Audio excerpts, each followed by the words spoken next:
What's up sa inyo mga boss?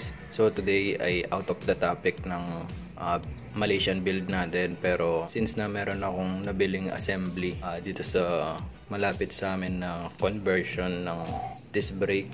So ngayon tutorial ito ng paano or kung paano mag convert ng drum brake to disc brake sa legendary natin mga boss. So check natin yung nabili ko. Tara. Bali ayan mga boss, ito na pala yung i-install natin na disc brake conversion kit para kay legendary. Ngayon for tutorial, tuturuan ko kayo kung paano magpalit ng mga naka drum brake to disc brake. Tapos yung presyo nito kung mabibili mo, siguro nasa 2,000 itong ganitong stock na front disc brake, lahat na yan. Advice ko, mas maganda kasi kung makabili kayo ng stock na galing Wave 125 ganyan, kasi siyempre mas matibay yon kumpara sa nabibiling replacement. Basta goods yung mga shock, di baling palitin yung oil seal, mura lang naman yon. Yung dust seal, mura lang naman yon. Tapos goods yung caliper na mabibili mo, tsaka yung brake master. Bali ito, yan, nahulog pa. Yan.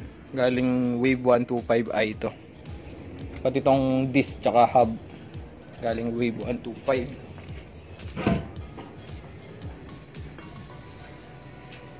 Then ito, furig na stock Nissin. Ayan, galing din ng Wave 125. Ayan, furig na Nissin yan mga boss. Stock nga lang, pero syempre mas goods to kumpara sa mga replacement. So ayun, yan lang naman yung mga papalitan. Front hub na pang disc syempre. Tapos mas maganda makabili kayo ng 4 holes na wave. At yun, siguro install na natin kay legendary. Baka meron pala magtanong kung bakit magre-rim set. Hindi naman related sa build natin na Malaysian concept, dapat mugs. So bali ito yung preparation natin para sa mugs conversion.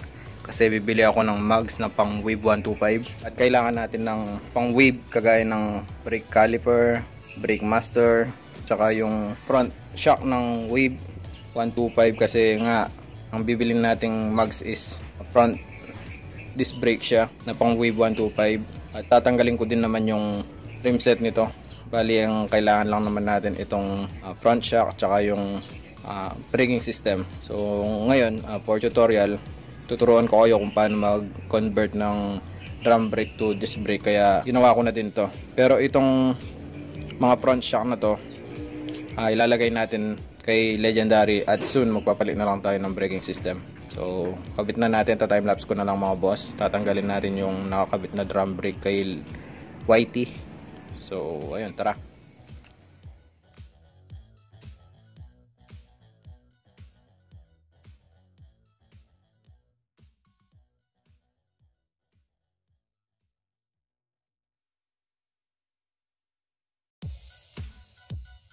So ayan mga boss, tatanggalin ko na itong front brake nya na pang drum brake to. Ngayon papalitan natin ng brake master na nabili nating set or yung ilalagay nating set sa nakuha nating wave.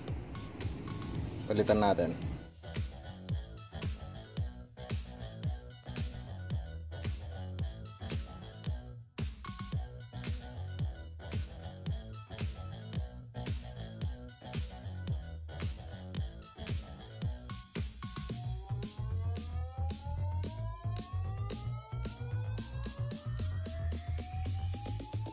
So ayan mga boss, ngayon ko lang napansin, tagas na pala itong front shock nya.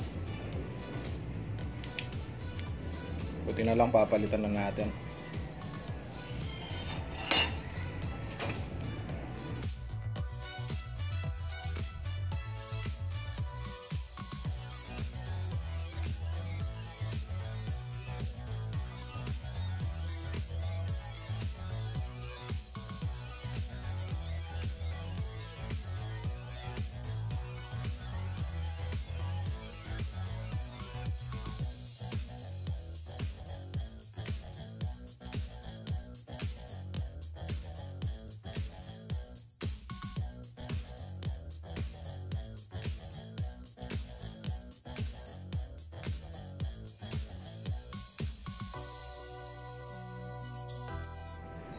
So ayan mga boss, na-install na.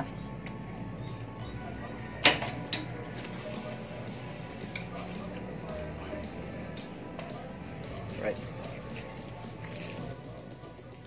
So ayan mga boss, hanggang dito na lang yung vlog natin about sa conversion ng drum brake to disc brake ni Legendary.